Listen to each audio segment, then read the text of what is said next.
Chapter 16. We take a zebra to Vegas. The war god was waiting for us in the diner parking lot.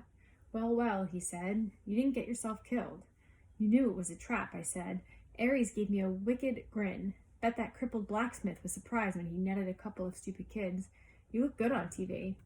I shoved his shield at him. You're a jerk. Annabeth and Grover caught their breath. Aries grabbed the shield and spun it in the air like pizza dough. It changed form, melting into a bulletproof vest. He slung it across his back. See that truck over there, Grover? See that truck over there? He pointed to an 18-wheeler parked across the street from the diner. That's your ride. Take you straight to LA with one stop, Vegas. The 18-wheeler had a sign on the back, which I could read only because it was a reverse printed white on black. A good combination for dyslexia. Kindness, International Humane Zoo Transport. Warning, live wild animals. I said, you're kidding. Aries snapped his fingers. The back door of the truck unlatched. Free ride west, punk. Stop complaining. And here's a little something for you for doing the job. He slung a blue nylon backpack off his handlebars and tossed it to me. Inside were fresh clothes for all of us. $20 in cash, a pouch full of golden drachmas, and a bag of double-stuffed Oreos. I said, I don't want your lousy... Thank you, Lord Aries, Grover interrupted, giving me his best red alert warning look. Thanks a lot. I gritted my teeth. It was probably a deadly insult to refuse something from a god, but I didn't want anything that Aries had touched. Reluctantly, I slung the backpack over my shoulder. I knew my anger was being caused by the war god's presence, but I was still itching to punch him in the nose. He reminded me of every bully I'd ever faced. Nancy Bobafit, Clarice, Smelly Gabe, sarcastic teachers, every jerk who called me stupid in school or laughed at me when I'd gotten expelled. I looked back at the diner, which had only a couple of customers now. The waitress who served us dinner was watching nervously out the window, like she was afraid Aries might hurt us. She dragged the fry cook out from the kitchen to see. She said something to him. He nodded, held up a little disposable camera, and snapped a picture of us. Great, I thought. We'll make the papers again tomorrow. I imagined the headline, 12-year-old outlaw beats up defenseless biker. You owe me one more thing, I told Aries, trying to keep my voice level. You promised me information about my mother. You sure you can handle the news? He kick-started his motorcycle. She's not dead. The ground seemed to spin beneath me. What do you mean? I mean, she was taken away from the Minotaur before she could die. She was turned into a shower of gold, right? That's metamorphosis, not death. She's being kept. Kept why? You need to study war, punk. Hostages. You take somebody to control somebody else. Nobody's controlling me, he laughed. Oh yeah? See you around, kid. I balled up my fists. You're pretty smug, Lord Aries, for a guy who runs from Cupid statues. Behind his sunglasses, fire glowed. I felt a hot wind in my hair. We'll meet again, Percy Jackson. Next time you're in a fight, watch your back. He revved his Harley, then roared off down Delancey Street. Annabeth said, that was not smart, Percy. I don't care. You don't want a god as your enemy, especially not that god. Hey guys, Grover said. I hate to interrupt, but he pointed toward the diner at the register. The last two customers were paying their check. Two men, in identical black overalls, with a white logo on their backs that matched the ones on the Kindness International truck. If we're taking the Zoo Express, Grover said, we need to hurry. I didn't like it, but we had no better option. Besides, I'd seen enough of Denver. We ran across the street and climbed in the back of the big rig, closing the doors behind us. The first thing that hit me was the smell. It was like the world's biggest pan of kitty litter. The trailer was dark inside until like uncapped anaclosmos. The blade cast a faint bronze light over a sad scene. Sitting in a row of filthy metal cages were three of the most pathetic zoo animals I've ever beheld. A zebra, a male albino lion, and some weird antelope thing I didn't know the name for. Someone had thrown the lion a sack of turnips, which he obviously didn't want to eat. The zebra and the antelope had each gotten a styrofoam tray of hamburger meat. The zebra's mane was matted with chewing gum, like somebody had been spitting on it in their spare time. The antelope had a stupid silver birthday balloon tied to one of his horns that read, "Over the hill." Apparently nobody had wanted to get close enough to the lion to mess with him. But the poor thing was pacing around on soiled blankets, in a space way too small for him, panting from the stuffy heat of the trailer. He had flies buzzing around his pink eyes, and his ribs showed through his white fur. This is kindness, Grover yelled. Humane Zoo Transport? He probably would have gone right back outside to beat up the truckers with his reed pipes, and I would have helped him. But just then the truck's engines roared to life.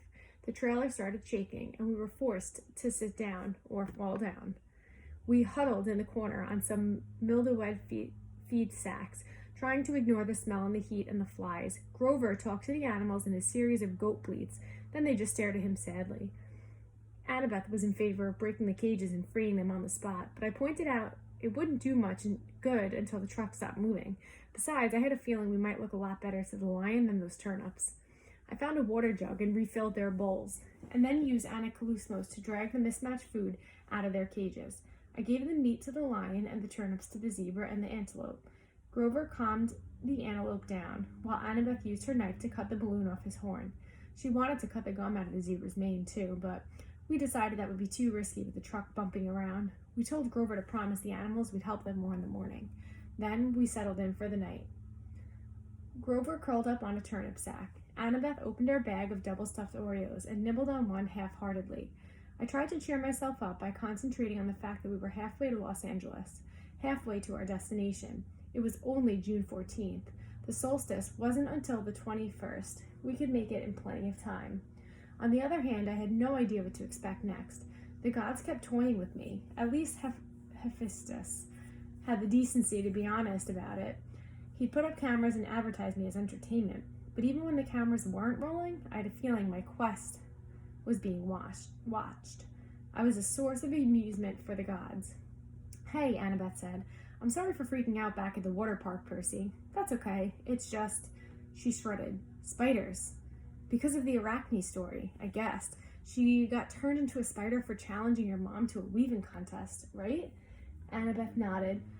Arachne's children have been taking revenge on the children of Athena ever since. If there's a spider within a mile of me, it'll find me. I hate the creepy little things. Anyway, I owe you. We're a team, remember? I said. Besides, Grover did the fancy flying. I thought he was asleep, but he mumbled from the corner. I was pretty amazing, wasn't I? Annabeth and I laughed. She pulled apart an Oreo, handed me half. In the Iris message, did Luke really say nothing? I munched my cookie and thought about how to answer. The conversation via Rainbow had bothered me all evening. Luke said you and he go way back. He also said Grover wouldn't fail this time. Nobody would turn into a pine tree. In the dim bronze light of the sword blade, it was hard to read their expressions. Grover let out a mournful bray. I should have told you the truth from the beginning, his voice trembled.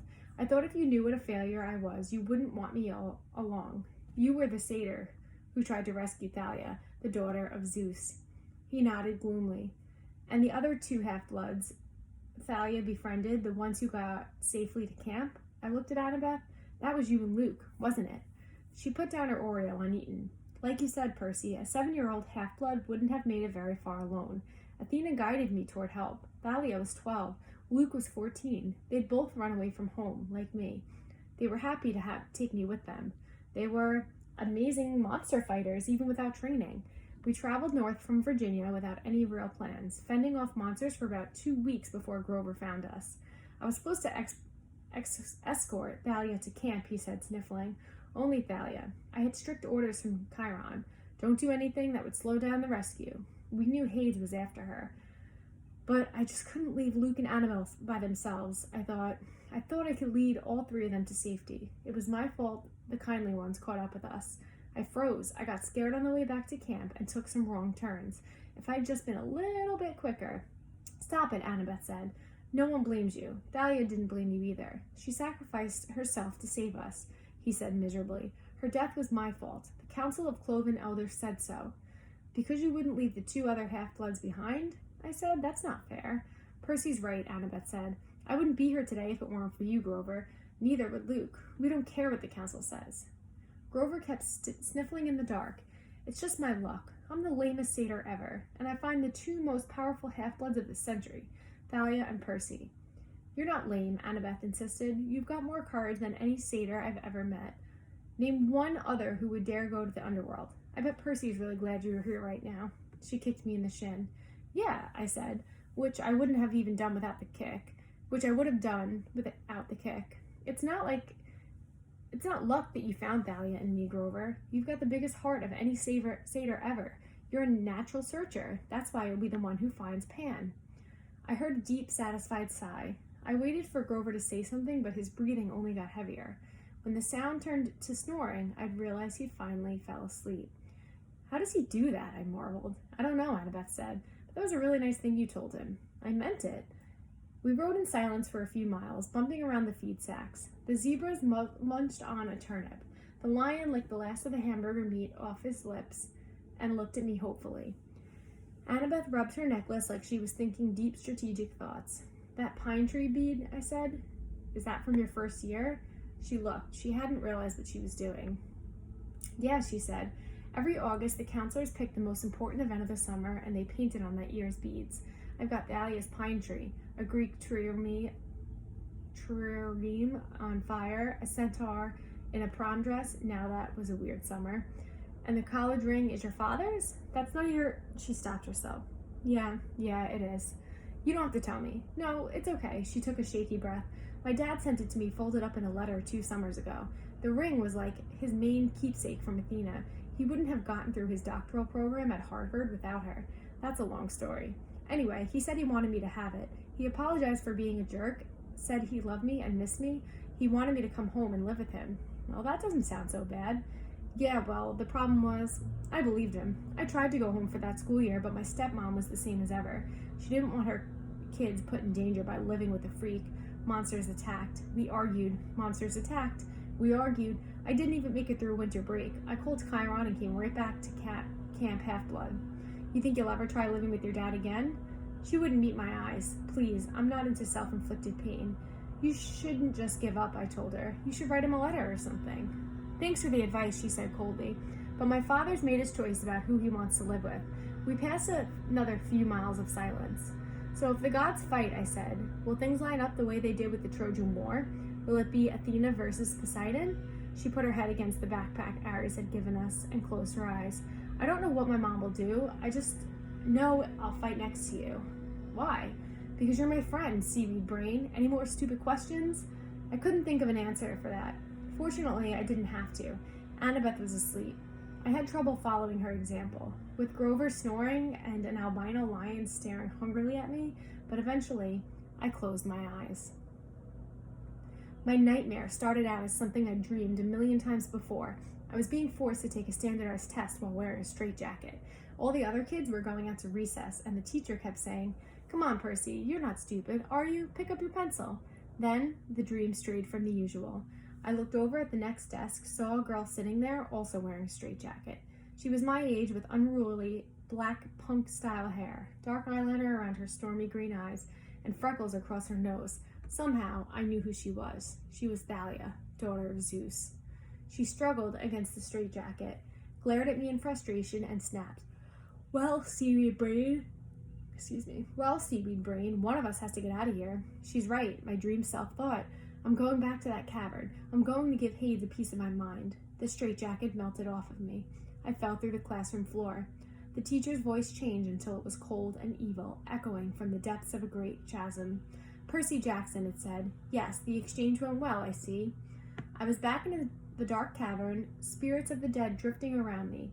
Unseen in the pit, the monstrous thing was speaking, but this time it wasn't addressing me. The numbing power of its voice seemed directed somewhere else. And he suspects nothing? It asked.